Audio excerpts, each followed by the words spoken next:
Dear Esther, the gulls do not land here anymore. I've noticed that this year they seem to shun the place.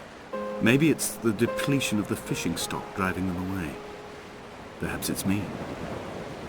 When he first landed here, Donnelly wrote that the herds were sickly and their shepherds the lowest of the miserable classes that populate these Hebridean islands. 300 years later, even they have departed.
There was once talk of a wind farm out here, away from the rage and the intolerance of the masses.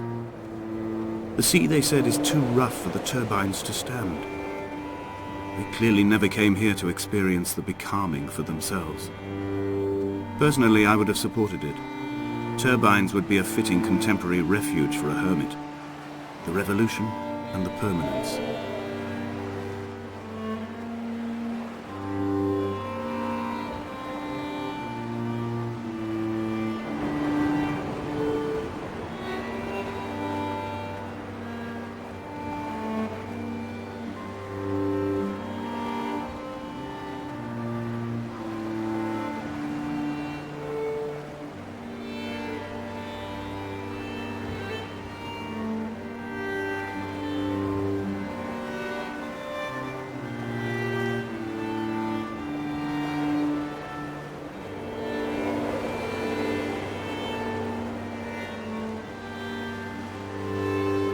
I have found the ship's manifest, crumpled and waterlogged under a stash of paint cans. It tells me that along with this present cargo, there was a large quantity of antacid yogurt bound for the European market. It must have washed out to sea. God knows there are no longer gulls or goats here to eat it.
A wonderful sight. The moon cresting the junction between the cliff path and the stone circle. It cast a shadow of the ridge across the beach, all the world as if you had signed your name in untidy handwriting.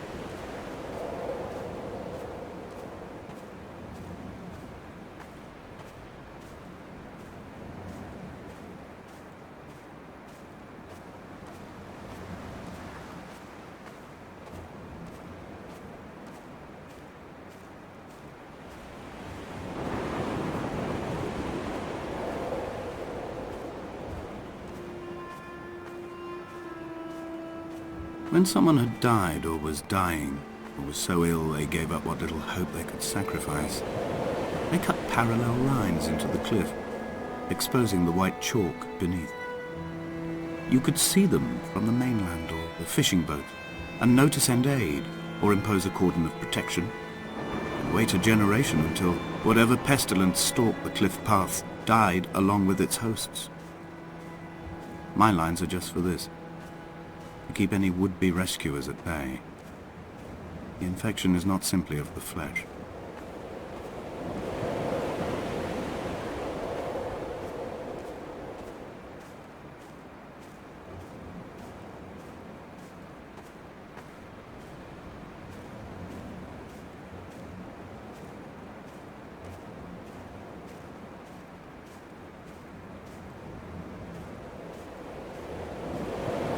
I quote directly, a motley lot with little to recommend them. I have now spent 3 days in their company. That is, I fear, enough for any man not born amongst them. Despite their tedious inclination to quote scripture, they seem to me the most God-forsaken of all the inhabitants of the Outer Isles. Indeed, in this case, the very gravity of that term, forsaken by God, seems to find its very apex. It appears to me that Donnelly, too, found those who wander this shoreline to be adrift from any chance of redemption. Did he include himself in that, I wonder?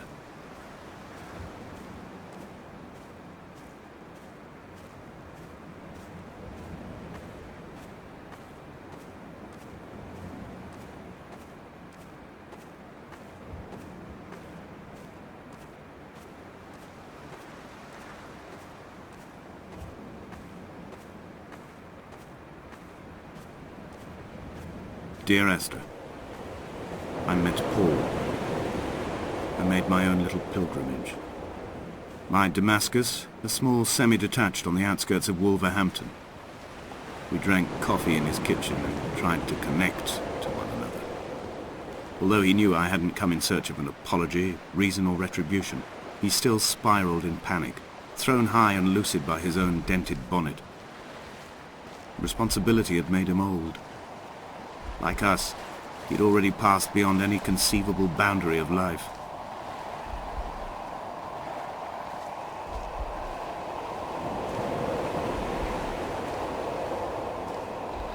I would leave you presents outside your retreat, in this interim space between cliff and beach.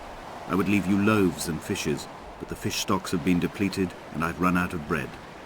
I would row you back to your homeland in a bottomless boat, but I fear we would both be driven mad by the chatter of the sea creatures.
I've become convinced I am not alone here, even though I'm equally sure it is simply a delusion brought upon by circumstance.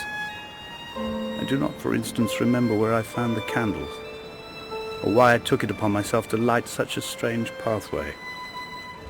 Perhaps it is only for those who are bound to follow.